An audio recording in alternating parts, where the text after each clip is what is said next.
I'd like to start off by sharing a few thoughts on housing, on my vision for housing in London to get us underway, and then we'll have three expert speakers to pick it up. I'm running for mayor because I want to make London a more affordable, livable and sustainable city. Over the past 18 months, I and my campaign team have been working hard to develop the policies that will help us as a city realise that goal. Affordability is the key issue in London for housing. Being able to pay for any home is becoming simply too expensive for anyone on a normal wage. Whether looking to buy or rent, many Londoners are sacrificing the majority of their income to put a roof over their heads. Monthly rents now account for 55% of the average Londoner's income, with a further 20% rise in the cost of renting predicted by 2016. And house prices have risen by a staggering 16% over the past year, while wages have struggled to keep pace with inflation.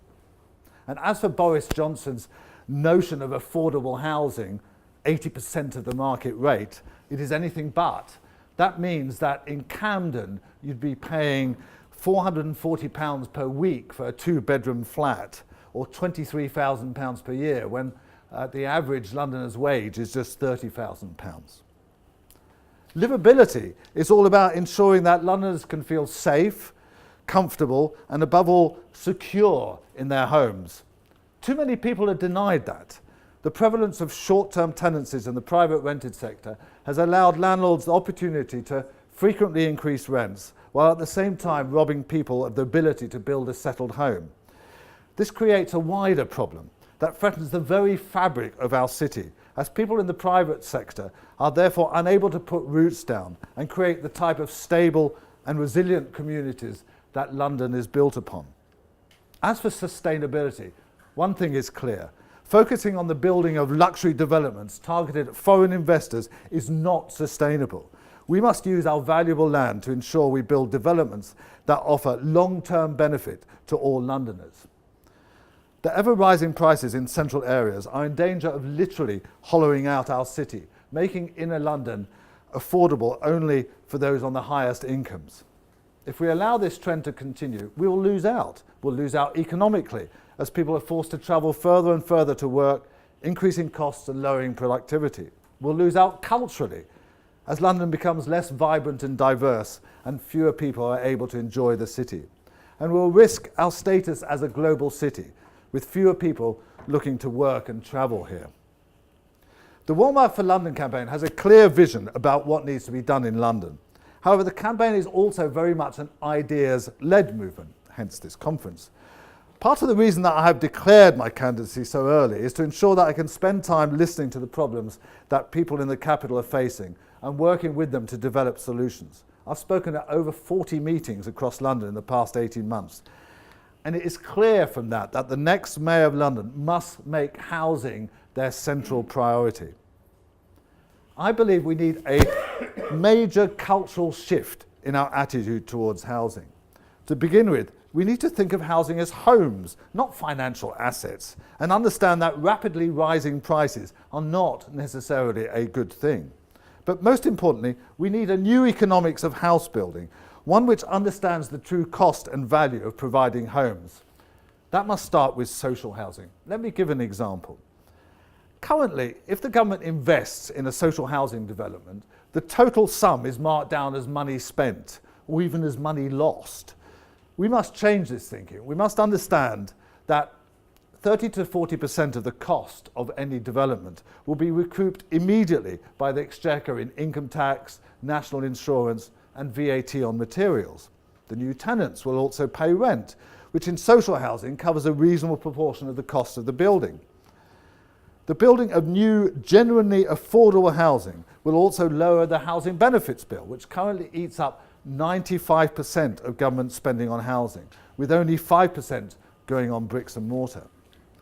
The first step in creating this win-win situation is to free up local authorities to borrow more, something that my friends at Shelter have been dreaming of since I worked there in the 1980s.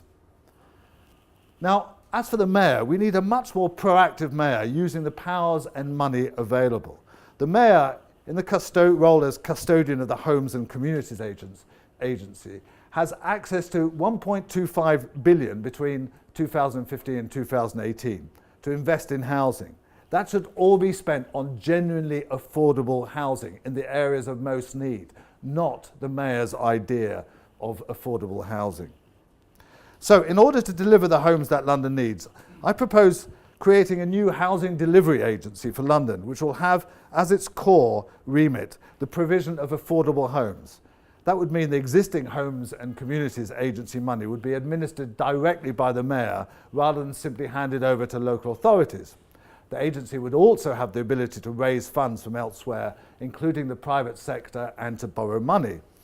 The agency will also play a role in increasing stability in the private rented sector, setting up a register of bad landlords and acting as a lettings agency. Indeed, we must give more attention to those in the private rented sector. The reality is that many people now living in the private rented sector will remain in it much longer. Today, more than a quarter of Londoners already live in the private rented accommodation, and that number is growing, both in volume and in the length of time that people are renting. The numbers of renters aged 35 and over has nearly doubled in the past decade. It's now the age bracket with the most people renting. Most of my team who've set this conference up are in their 20s and 30s, and they've accepted that much of their income over the next decade is going to go on rent rather than on mortgages. The rented sector has effectively become the permanent home for many people, and we need to respond to that and make sure renting works better for Londoners who rely on it. First, we need to make renting more affordable. We can do this in two ways. On the housing market side, by building affordable housing, reducing the scope for speculation, and letting some renters take their first steps onto the property ladder. We also need to cap excessive rents, rent increases, learning the lessons from New York and Berlin, where that is common practice. Second, the SDP, for example, in Germany has insisted on a deal whereby rents only go up 15% over the next term of Parliament. That sort of idea. Secondly, we need to make renting more reliable by making tenancies longer. Security of tenure gives people stability. 10-year tenancies are common in Germany, but in London, 3 years and above should be an option for all renters. This is something that Ed Miliband has emphasised and something I've been talking about in the meetings I've spoken at around London. Finally, we need to empower tenants, defending them from rogue landlords and agencies and putting a stop to evictions without warning.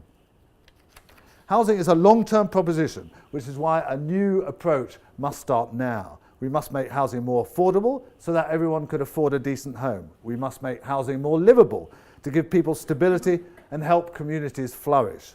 And we must make housing sustainable so we can ensure London's prosperity for generations to come. We can achieve this, and we must achieve this. And that is why I decided to run for mayor. Thank you very much for listening to me.